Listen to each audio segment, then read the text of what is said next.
is Jenny.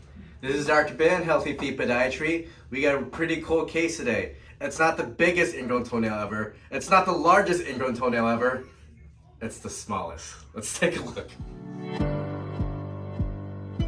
I looked at it.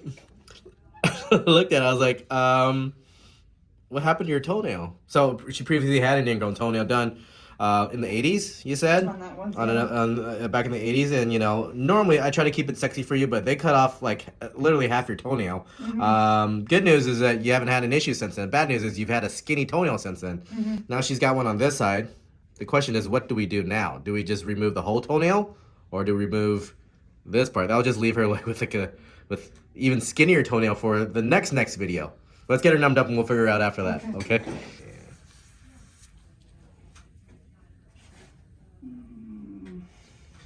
And she passed out back in the 80s, so we have our whole pass out crew on board just in case. Make sure you breathe. I don't hear any breathing yet. Breathing helps. Breathe out, honey. Breathe in and breathe out. One more.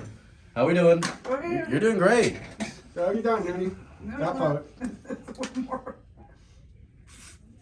One more.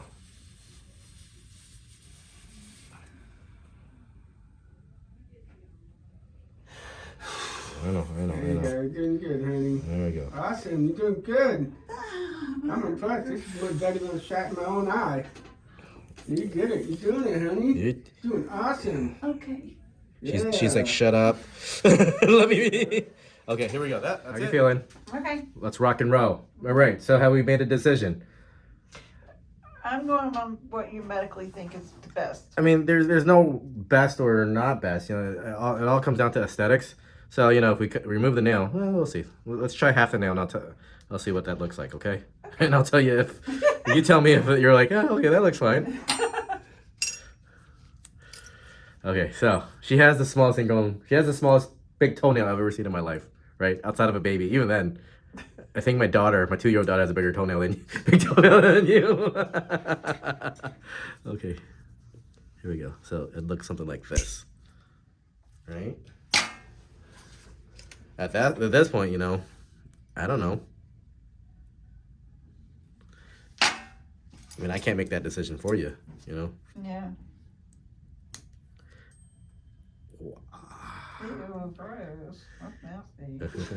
At least you can look at it. That's awesome, too. It's not too bad, right? But now, guess what? Now we have this. I mean, up to you. If it didn't look bad to you, it doesn't look bad to me. You see that? I mean, it wasn't that much more skinny than your previous toenail. Yeah.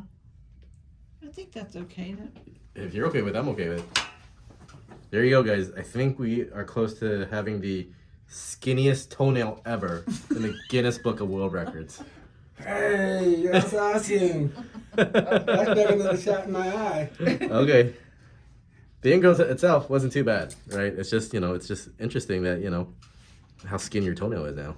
See, if your other doctor had taken off as much as I did, you'd still have like a decent looking toenail. That was in the 80s. That was in the 80s, huh? They ended up doing it in the hospital. In the hospital? Because I had a ganglion cyst here. So the podiatrist said, well, we'll just do all three at one time. And he did a crappy job on that, too. Oops.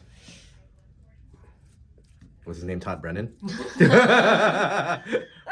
a great doctor, by all means. He's won Podiatrist of the Year in Tampa. Tampa's Podiatrist of the Year, like 3 years in a row.